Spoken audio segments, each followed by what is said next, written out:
Hey, what's up, fam? The country is stuck on pause. Shutdowns, furloughed workers, essential services stretched thin. While folks are juggling rent and groceries, the people in charge are doubling down on propaganda, threats, and control plays. So I'm asking tonight, who's distracted and what are they hiding? When the lights go out on the government, the spotlights gets real bright on the power moves. We're going to walk through what they're saying, what they're doing, and what it's costing you. Trump's out here saying the economy's never been better. He's throwing out numbers, 17 trillion, 18 trillion, maybe even 20 trillion in new investments. CNN and other fact checkers called that out. The number that they actually show is around 8 trillion, and a lot of that money was already in motion before Trump took office. That's the key.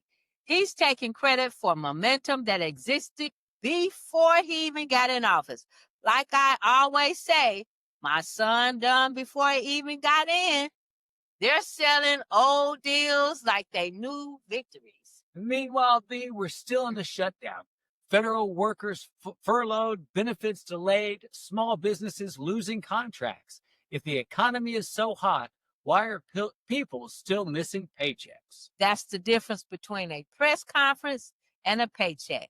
Numbers look good on TV, but people see higher prices at the pump and dwindling job offers. They're spinning numbers to keep their base calm. The truth is, when you look under the hood, the growth isn't as shiny as they're saying. Political messaging and public spaces. Then you got Governor Kristi Noem pushing a shutdown, blame video, and asking airports to play it about the Democrats. And thank goodness the airports told her no. That kind of partisan messaging on federal property can violate the Hatch Act, so they refused. That's not informing, that's forcing a message where people can't opt out.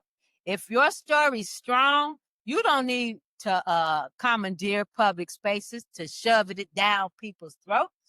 That's how propaganda looks when it's dressed up as public service. Now, money's being used like a weapon. Grants and federal projects are being withheld or redirected from places that don't fall in line. And the threats, like talking about pulling the LA 2028 Olympics, that's a spectacle to distract and intimidate. And if they could bully major cities and move money around, imagine the pressure on small towns and city councils. It's the same power play at every single level. Control the money, control the message. That is the playbook, Jay. It straight is. Big moment this week. Reporters from major outlets walked away from the Pentagon press pool. They turned in badges rather than sign new rules limiting the reporting. The Pentagon tried to require pre-approval language for certain stories. Journalists said no. That's not journalism. They walked out. When the press has to get permission to report, that is censorship in slow, and I do mean slow motion. And once the press is muzzled, propaganda fills the gap. Yes, it does. Right here in Sumner County, we see the same energy. They changed fall break to Christmas break. And board member King actually said, we are all Republicans. I don't know when I became a Republican, but that's politics and that's neutral policy. And that Charlie Kirk Day push, it didn't go like they planned. Classrooms across the county sat empty. Parents and students protested by staying home. Empty desks sent the message loud and clear. That silence spoke louder than the speeches. People are paying attention, and they're starting to push them back. Thank goodness. On top of that, Pam Farino filed a formal ethics complaint against four Gallatin City Council members. That's Paul Jones, Stephen Carter, Steve Fann, and Craig Hayes for failing to disclose income on their required filings. And one of those districts is one of the most diverse in Gallatin, and that matters. When leaders for diverse communities hide income, it erodes trust and hides conflicts. When elected officials won't say who's paying them, we can't know whose interests they serve.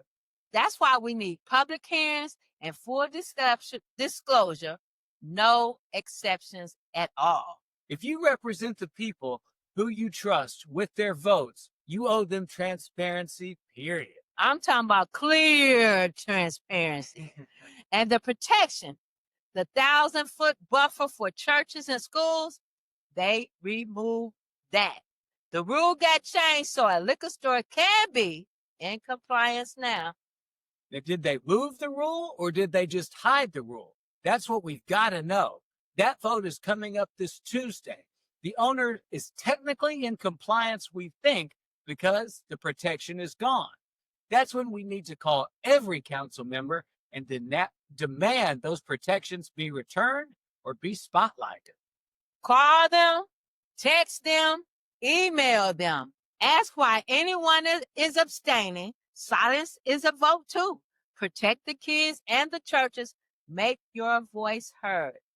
On the flip side, Home Depot Path to Pro program offers free certification for plumbing, HVAC, electrical, and carpentry. And it's so easy, y'all. It's online. I did it myself, and I got certified. If the houses in development are coming, we need our people to be the ones building them. Certification keeps dollars rolling into our community. So while they argue over power, we can empower ourselves with skills. Let's talk about the 25th Amendment. People throw that name out like it's easy fix. Here's how it actually works. Short version, the 25th can remove or temporarily transfer a president's power if he's unable to do the job, but it's not a quick political trick. The process starts with the vice president and a majority of the cabinet. They send a written declaration to Congress. The president can't discharge the powers and duties of the office. When that letter's sent, the vice president becomes acting president right away. If the president says, no, I'm fine, Congress then steps in and decides. It takes 2/3 vote in both the House and the Senate to keep the vice president in charge. So it is a high bar. You need a lot of agreement from inside the government and in Congress. That's why it's a safety valve, not a political shortcut. Now let's say there's criminal evidence, real serious stuff. The kind that people whisper about, like the Epstein files. Mm-hmm. Could that lead to removal? Yes, if prosecutors or investigators build a real criminal case, that evidence can be used by Congress to start impeachment. But the Justice Department generally won't indict a sitting president while he's in office. So what happens is investigators can gather the evidence and Congress can use it to open impeachment hearings. If the House impeaches and the Senate convicts, the president is removed. And after the president is out of office, the criminal case can move forward like it would for anybody else. Bottom line, criminal evidence can be the domino that starts removal, but it still runs through Congress or the 25th process. There's no overnight eject button. It takes evidence, political pressure, and people inside the system willing to act. That's what accountability looks like. Slow, heavy, and based on proof. You can't overrun this by ignoring it. There are not abstract fights. They shape your bills, your kids, school days, your neighborhood, and safety. Bottom line, vote in every race. Check your registration, show up at council meetings, call your council members about this Tuesday vote. Demand the 1,000-foot protection be put back in place. Help 5 people get registered. Walk the streets with us. Raise your voice at City Hall. Ask for transparency. When we act, they listen. When we don't, They make rules without us. They play like kings upstairs, but we've got to build the power from below. This is No Party with B and J. Truth doesn't need a spin. It needs you. We'll catch you on the other side. If you don't show up for the truth, propaganda will show up for you. We'll see you on the other side.